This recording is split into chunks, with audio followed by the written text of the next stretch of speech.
Role and functions of Reserve Bank of India. This is a question commonly asked for banking and insurance paper of 4th sem of BCom and 5th sem of BCom LLB students of Kerala University. The Reserve Bank of India is the central bank of the country. Reserve Bank of India has been performing the usual and traditional function of central bank. According to the preamble to the Reserve Bank of India Act, the main functions of Reserve Bank is to regulate the issue of banknotes and keeping of reserve with the view to secure monetary stability in India and generally to operate currency and credit system of the country to its advantage. The rapid economic development during the 1950s necessitated the widening of banks' functions. It undertakes a variety of developmental and promotional activities. Under the Banking Regulation Act 1949, additional powers has been conferred on the bank. The act was amended further in 1963 and in 1964 to provide more powers to control the affairs of commercial banks. The main functions of RBI are: 1. Monopoly of note issue. Then 2nd, banker to government. Then 3rd, custodian of foreign exchange reserve. 4th, bankers bank. Then 5th, bank of settlement and clearance. 6th, information and research functions. 7th, RBI as a lender of last resort. And 8th, controller of credit. If we go into details, we could see the first function, monopoly of note issue. Under section 22 of the RBI Act of 1934, the RBI has given monopoly power to issue currency notes. In India, currency notes of all denomination except 1 rupee notes and coins are issued by RBI.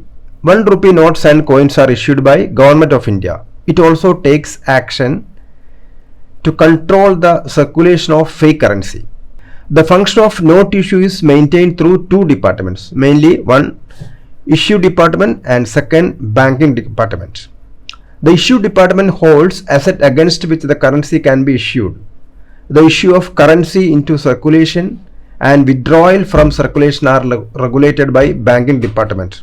According to section 33 of Reserve Bank of India Act, the assets of the issue department against which banknotes are issued comprise of gold coins, bullions, foreign securities and bills of exchange and promissory notes payable in India.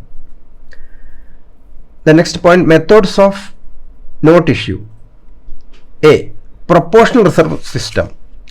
For the first 20 years, the notes issue was based on the principle of proportional reserve system. Under the system, not less than 40% of the volume of note issue was to be backed by gold coins, bullions and foreign securities. The remaining 60% of the volume of note issue was to be backed by rupee coins, government securities and eligible securities. Minimum reserve system. With the amendment of RBI Act in 1957, the proportional reserve system was substituted by minimum reserve system. India follows minimum fiduciary system for note issue. Under this system, a minimum reserve of gold against note issue is required to be kept. Amount of such a reserve is fixed by the law. There is no upper limit for the issue of currency. Second function of the RBI is to banker to government. The Reserve Bank of India acts as a banker to central and state governments. The terms and conditions on which Reserve Bank acts as a banker to the government are set out in separate agreements entered into by Reserve Bank of India with central and state governments. As a banker to the government, the Reserve Bank acts in 3 capacities. 1. As a banker, 2nd as a financial agent and 3rd as a financial advisor. As a banker, it performs the following service. It accepts deposits from central and state governments, opens account in their names and keep their cash balances. It collects money, taxes, any other charges on behalf of governments. It makes payments on behalf of the government in accordance with their instructions. It arranges for transfer of funds from one place to another on behalf of the government. It makes arrangement for supply of foreign exchange to central and state governments. It grants to the central and state governments ways and means advance for periods of not exceeding 3 months. These advances are granted up to certain specified limits without any collateral securities. In times of emergencies such as natural calamities, war, etc., Reserve Bank advances even extraordinary loans to government. Second point, banker to government as a financial agent. It acts as the agent of central and state government in the matter of flotation of loans. It sells treasury bills of 90 days maturity at weekly auctions on behalf of the central government and secures short-term finance for the central government. It manages the public debts of the central and state government. It keeps the accounts of the public debts of the government, arrangement for payments of interest on the public debts and their redemption on due dates. And as an agent of the Government of India, the Reserve Bank represents the Government of India in the international monetary institutions like IMF, IBRD, etc.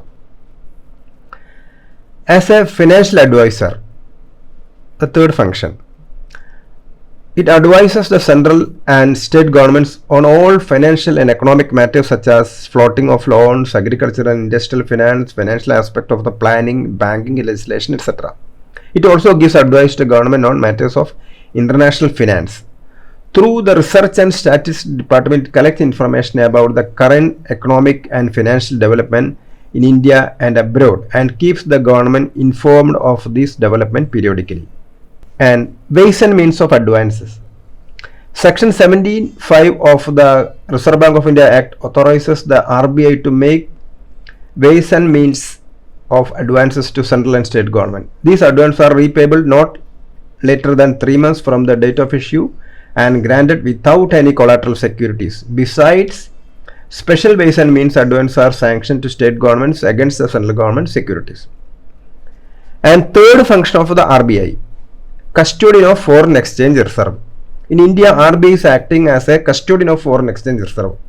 The Reserve Bank of India has responsibility of maintaining the external value of rupee.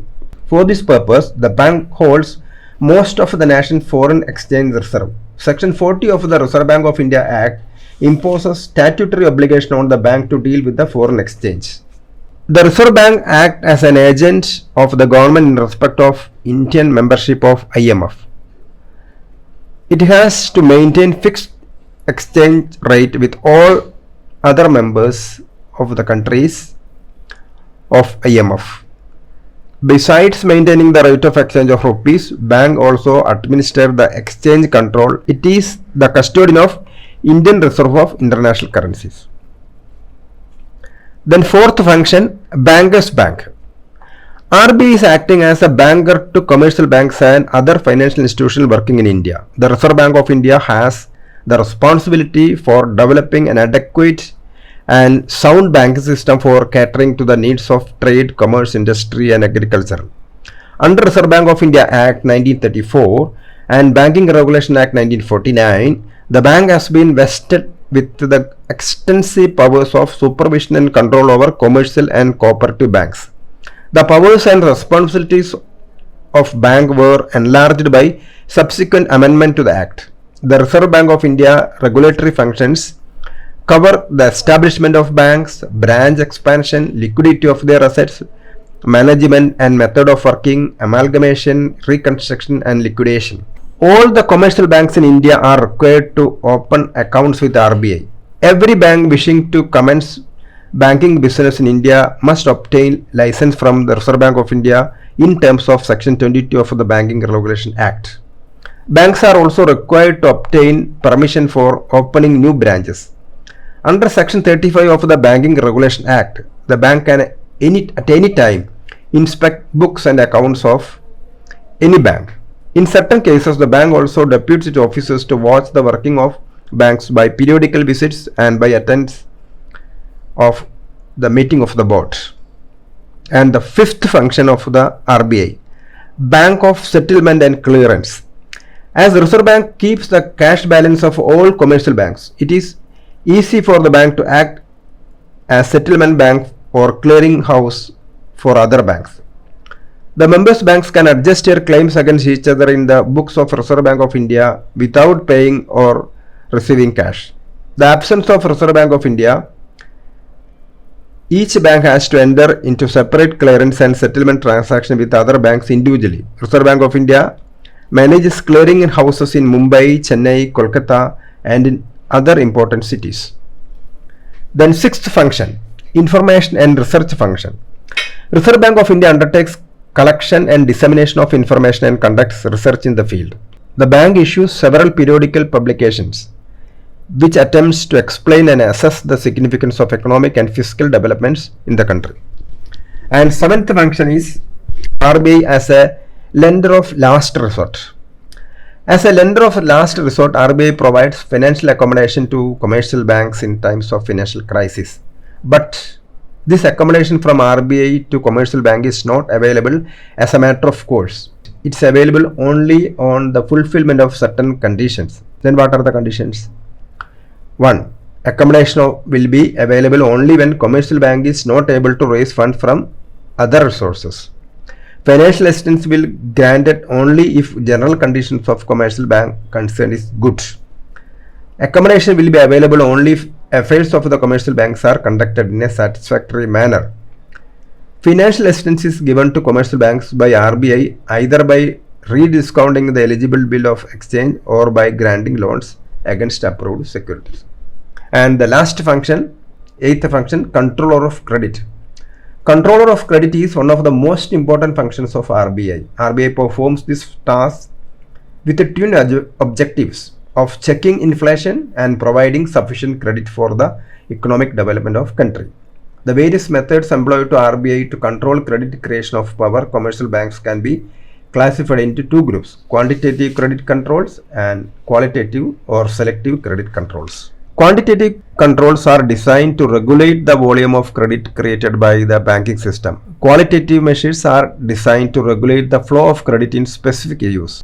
Then bank rate policy, repo rate, reserve repo rate, variable cash reserve ratio, variation of statutory liquidity requirements, open market operations are some of the quantitative credit control weapons used by RBI.